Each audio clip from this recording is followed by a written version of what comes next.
The storm clouds over Sector 9 always smelled of metal and dust.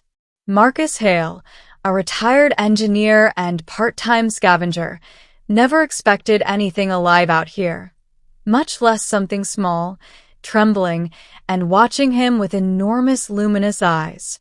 He had been picking through the collapsed remains of an old transport hub when he heard it, a soft, broken whimper. At first, he assumed it was an injured animal, but when he brushed aside a shattered beam, he froze.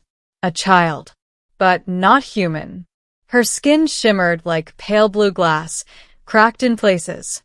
Her limbs were thin, fragile enough that Marcus feared they would snap if he picked her up wrong. And her hair, if it could be called that, floated in wisps like silver smoke. She shrank away as his shadow fell over her, arms hugging her stomach. She was starving. Severely. Marcus lowered himself slowly, hands empty, voice soft. "Hey, it's okay. I'm not here to hurt you." Her eyes flicked upward. A faint glow flashed beneath her ribs, a biolight pattern he recognized from old xenobiology guides. She was Luminari, a species believed extinct after the Dominion War 20 years ago. Yet here she was, a tiny girl, a survivor. The wind whistled through the ruined metal around them, and she flinched at the sound. Marcus swallowed hard. How long had she been hiding here? How many days or weeks since she had eaten? He took a nutrient bar from his satchel and gently extended it. "For you." She watched him, hesitated, sniffed the air, and then, in a motion so quick it startled him, she grabbed it with both hands and devoured it in desperate, shaking bites. Only when she finished did she speak, voice trembling and barely above a whisper. "Please don't leave me." It punched clean through Marcus's chest like a blade. He didn't know her story yet. He didn't know how she ended up alone in the wreckage of a forgotten battlefield.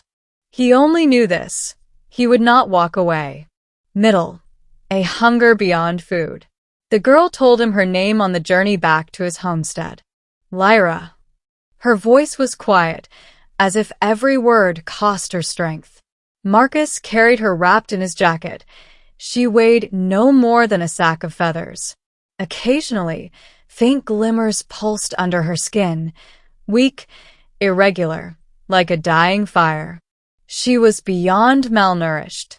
Luminari energy physiology required not only food but ambient electromagnetic fields, sunlight, and trace minerals their skin absorbed naturally. Here in the ruins, she had none of that.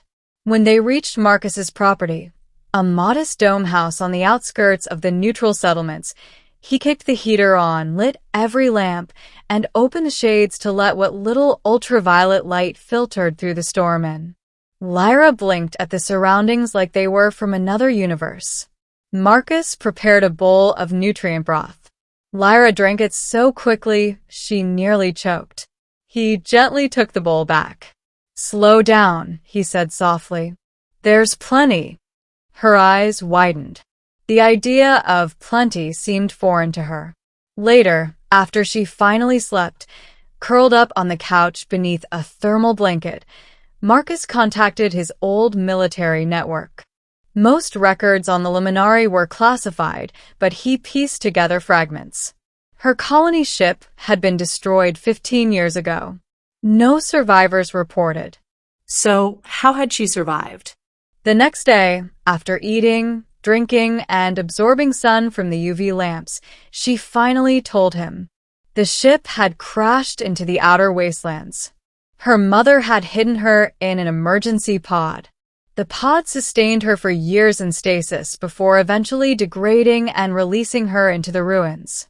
She had wandered until she collapsed. Marcus listened in silence, holding his breath. She had survived alone in a world that didn't even know she existed. When she finished, Lyra whispered, "My mother said humans would be afraid of me." Marcus knelt, placing a hand gently on her shoulder. "I'm not afraid, Lyra, and I won't let anything happen to you." For the first time, Her chest glowed, not weakly, but bright with relief. Trouble at the gate. Word traveled fast in the settlements. Too fast. 3 days later, armed enforcers arrived at Marcus's property.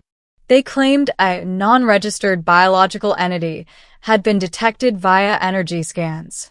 Marcus stood at the gate, jaw clenched. "She's a child," he said. "Not an entity." The enforcer captain raised a scanner. "Alien or not, she must be surrendered for examination." "No," Marcus growled. They exchanged tense glances. Marcus knew the rules. Harboring unknown extraterrestrials without reporting them was technically illegal. But turning her over meant dissection, containment, exploitation.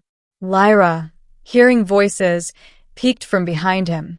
Her small hand grabbed his sleeve. Trembling, Marcus placed his hand over hers to reassure her. "She's staying with me," he said. The captain sighed. "Marcus, don't make this difficult. We can't ensure her safety." "You're not ensuring anything except her imprisonment." A standoff. Marcus's homestead was old but reinforced. He could hold them off for a while, but he didn't want violence. And Lyra was terrified. Then something unexpected happened. Lyra stepped forward. Her glow brightened, no longer flickering with weakness, but shining strong. Her voice was small, but steady. I don't want to hurt anyone. I just want to live." The soldiers froze. They had expected a creature, a threat. Instead, they saw a starving little girl. The captain lowered his weapon. "She speaks?" Marcus's glare could have melted stone. "Of course she speaks." Lyra trembled. "I don't want to be alone again." Those words changed everything. The enforcers weren't monsters. They were people following protocol. And no one with a heart could ignore the raw fear in that simple plea. Finally, the captain nodded. "We'll escalate this to the council. For now, we'll give you time." They withdrew. Marcus exhaled shakily. Lyra clutched his shirt. Did I do wrong?" "No, sweetheart," Marcus said, kneeling to hug her. "You did everything right. I'm proud of you." And he meant it. Ending, not alone anymore. The council's decision arrived 2 weeks later. Marcus braced for the worst as the courier drone dropped the encrypted letter. Lyra sat on the couch, watching him anxiously, legs swinging, her color much brighter now. He opened the message and blinked. "They're granting you guardianship," he whispered. "Officially." Lyra gasped. He read further. She would be recognized as the last surviving luminary within human jurisdiction.